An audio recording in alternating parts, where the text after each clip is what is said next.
Kind of interesting that this article conveniently drops on the day that Unrivaled starts its season on True TV at 12 o'clock in the afternoon on a Monday. And let's be real, school went back in today across the country, pretty much. At least most of the schools I know here in Texas. It wasn't like people were still on Christmas break or are still on Christmas break. They just started the season. By the way, started the season on the NFL's Black Monday, where now 6 head coaches no longer have jobs and has completely taken over the sports news cycle. Sucked all the wind out of it. And trust me, I did a video the other day, there wasn't even... January 6, 2025. A Monday that reshaped the sports landscape. As 6 NFL head coaches were being shown the door on Black Monday, another league was stepping onto the court almost unnoticed, possibly beginning what could become its final chapter. Unrivaled, the venture capital-fueled 3-on-3 women's basketball league, quietly opened its second season on True TV at noon. Classrooms across America were full. The NFL news cycle was swallowing every headline, and buried beneath the chaos came a stunning admission from the league's own leadership. Unrivaled might not survive alone. They may need the WNBA to rescue them. This isn't rumor or online chatter. Front Office Sports confirmed it directly. Unrivaled president Alex Bazel publicly stated that nothing is off the table when it comes to working with the WNBA. And in the language of sports business, that isn't optimism. That's a warning flare, corporate phrasing masking real financial pressure. At all. And you didn't start this on TNT. I just can't imagine. I mean, why wouldn't you, if you have to, just do prime time, Monday, Tuesday, Wednesday? By the way, they're going up against WWE tonight. 1-year anniversary of Raw on Netflix. It's going to be a huge show. That's who you're going up against? What makes this moment especially unforgiving is the timing. Unrivaled isn't going head-to-head with college basketball, or even brushing up against WNBA preseason buzz. They chose to launch directly into WWE's 1-year anniversary of Raw on Netflix, a massive, heavily promoted spectacle that's been building momentum for weeks. At the same time, they're getting crushed beneath a non-stop wave of NFL coaching chaos that will dominate sports conversation for days. But the clearest signal of trouble came from a quiet decision that says everything. The league expanded its arena capacity, not by 1,500 seats, not by 15,000, but by just 150. When a league frames the addition of 150 seats as progress, that's not confidence. That's crisis management unfolding in real time, one cautious step at a time. Help to stay afloat. That's on the table. They're in big trouble, folks. Year 2 tipped off Monday with 2 matinee games following an evening slate. It comes with a clear challenge, solidifying the startup 3-on-3 in an increasingly crowded women's basketball landscape. To make sense of how things unraveled, you have to rewind to the beginning. Unrivaled didn't enter the market quietly or without buzz. The league launched with real momentum, securing a Series B round that pushed its valuation to a staggering $340 million. They attracted legitimate WNBA talent and branded themselves as the ultimate off-season home for elite women's basketball players. The promise was clear and enticing: 3-on-3 basketball in Miami, 6-figure paychecks for roughly 2 months of play, and a chance to stay game-ready during the WNBA off-season. On paper, the model looked flawless. With superstars like Nafisa Collier and Breanna Stewart co-founding the league, Unrivaled arrived with instant credibility. They delivered star power, national attention, and the kind of media spotlight most startups can only dream about. Partnering with the WNBA its best bet? Question mark. Quote, I don't want to speak too much of what's going on behind the scenes, but I've made it very clear we're open to the ecosystem. I'm sure you are. Unrivaled president Alex Brazil said Monday, on the day the league's open, quote, which way that looks like, for us, there's nothing that's on the table or off the table. Nothing that's off the table is the key takeaway there. Brazil has been open about Unrivaled's efforts to work with the WNBA from the onset. In September, he told Front Office Sports that Unrivaled went to the WNBA early and was open to a formal partnership. But there was one flaw that surfaced almost instantly. The players want 5-on-5 basketball, the real game, not 3-on-3, not a tweaked format, not a shortened version. And the biggest name in women's basketball made that point unmistakably clear without ever mentioning Unrivaled at all. Caitlin Clark, the player who nearly single-handedly pushed WNBA ratings to historic highs in 2024, chose to stay away. This wasn't a quiet pass. She openly acknowledged that her game simply doesn't translate to 3-on-3 basketball. When a league's entire economic engine relies on star-driven attention, and the sport's most influential star refuses to participate, the issue runs deeper than branding. This isn't a marketing failure or a bad launch window. It's a foundational flaw, a structural problem baked directly into the product itself.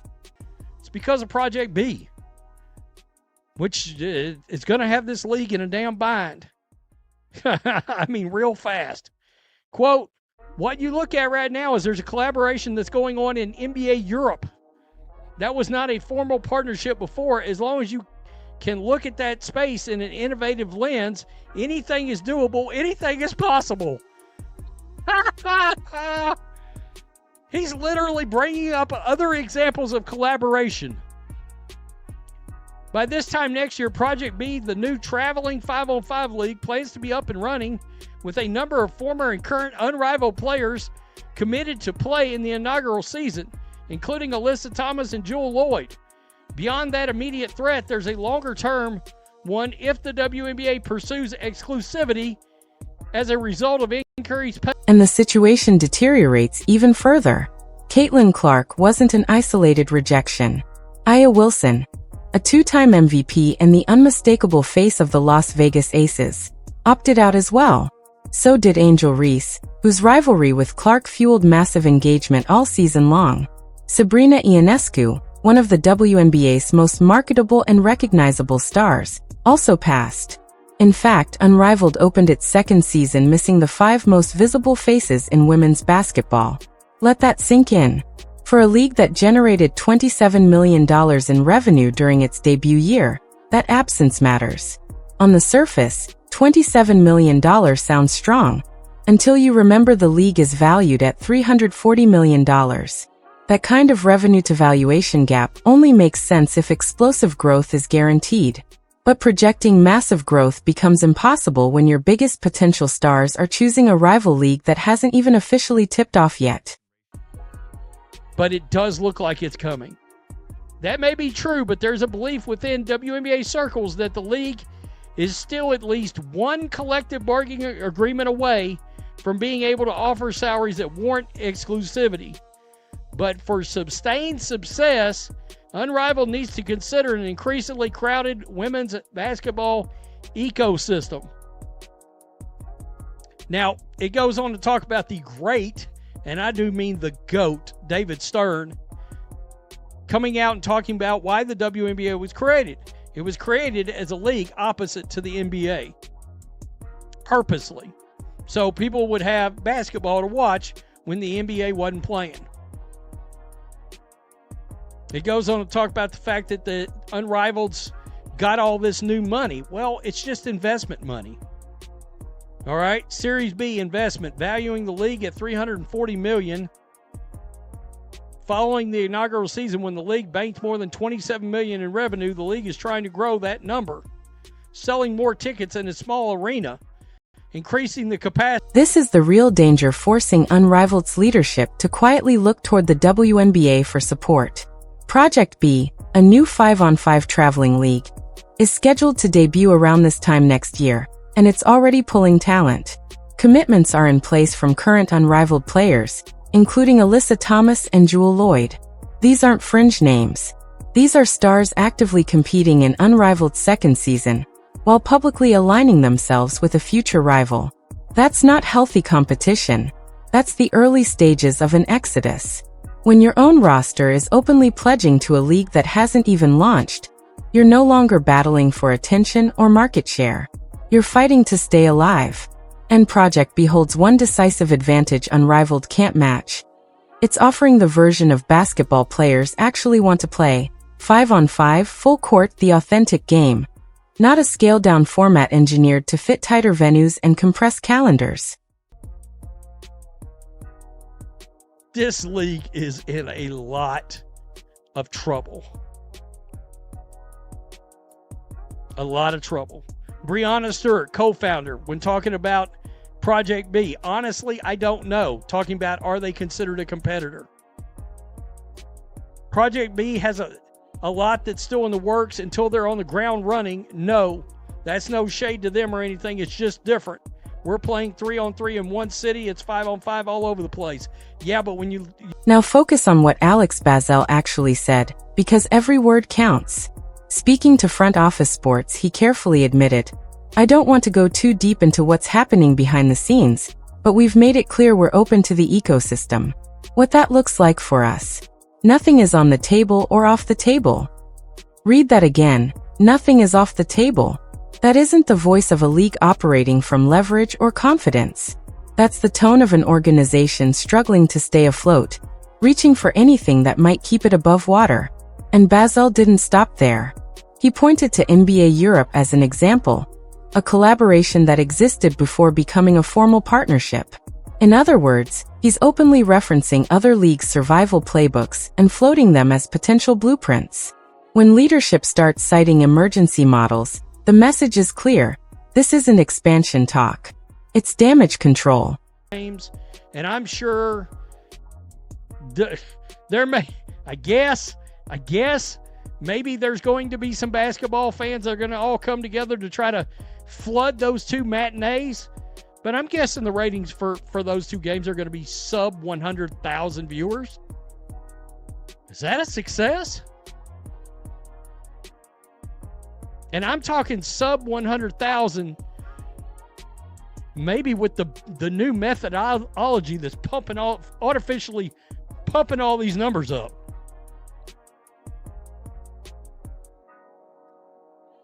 This was code word, like business code word for Adam Silver. You got your ears on? We're in the quicksand and we're tossing you. I got a little rope here.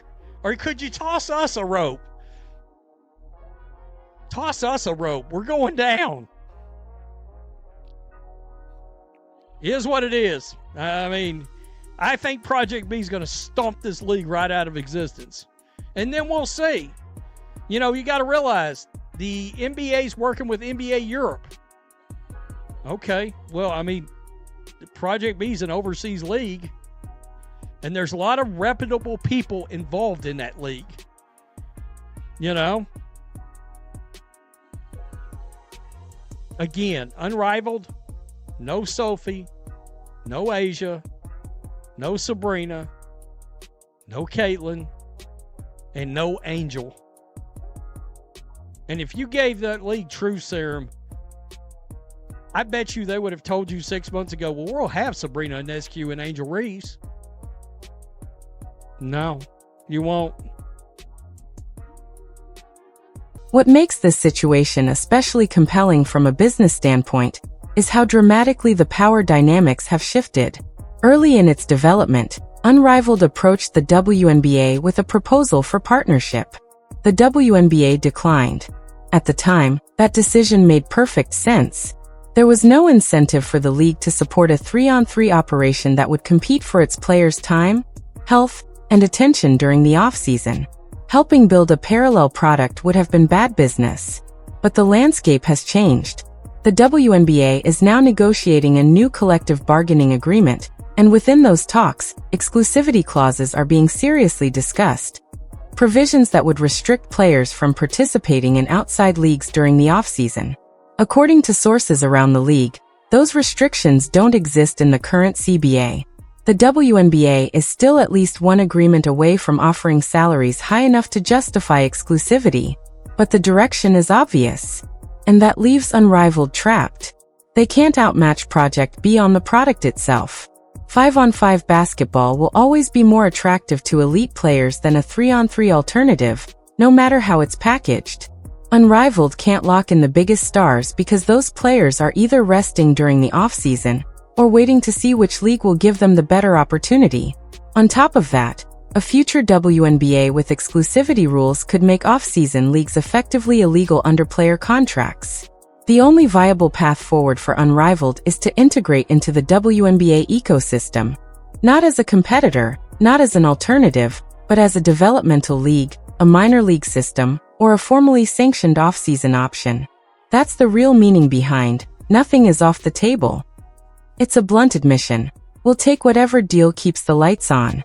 And that first Monday afternoon game tells the story in plain sight.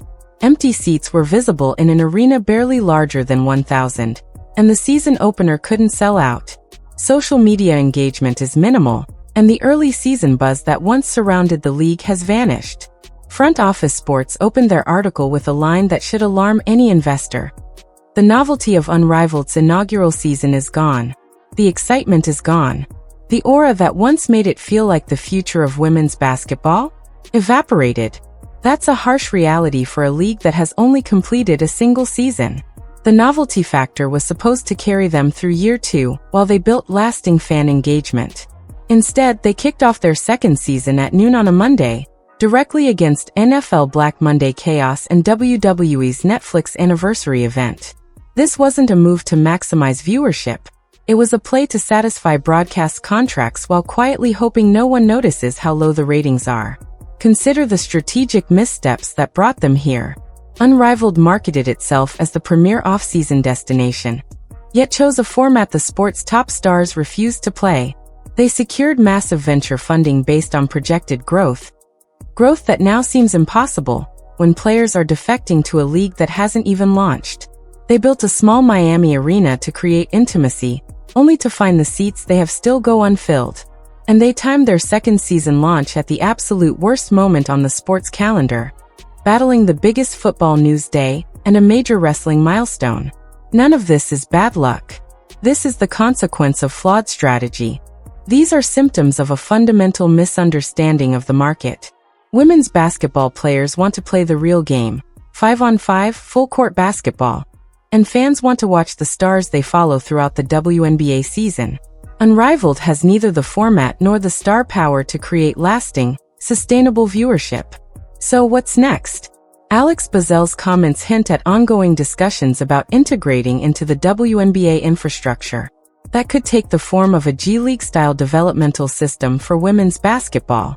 It could mean a formal partnership where Unrivaled becomes the sanctioned off-season league, complete with salary cap exceptions and roster rules encouraging WNBA teams to send their players. Or perhaps the WNBA outright acquires Unrivaled, converting it into a full developmental pipeline. Either way, Unrivaled is now paying the price for the strategic decisions it made early on. Watch closely over the coming months. The next chapter is just beginning. Watch closely. Will the WNBA respond to Unrivaled's overtures? Will Project be launched successfully, capturing the star power that Unrivaled couldn't secure? Will Unrivaled even reach a third season? And if they do, will it still be 3-on-3? Or will they abandon the format that defined them? Right now, with empty seats in their tiny arena, their top potential stars playing elsewhere, a competing 5-on-5 league looming, and a president openly admitting that nothing is off the table, Unrivaled isn't projecting strength. They're projecting desperation. And in professional sports, once desperation is in the air, the vultures start circling. So what happens next? Does the WNBA step in and fold Unrivaled into the official ecosystem? Does Project B launch and obliterate Unrivaled's business model entirely? Or does Unrivaled somehow survive as an independent 3-on-3 league despite losing the battle for star power and player preference? Drop your predictions in the comments. And if you want to follow this story as it unfolds, hit subscribe, because this saga is only getting started, and it's about to get far more interesting.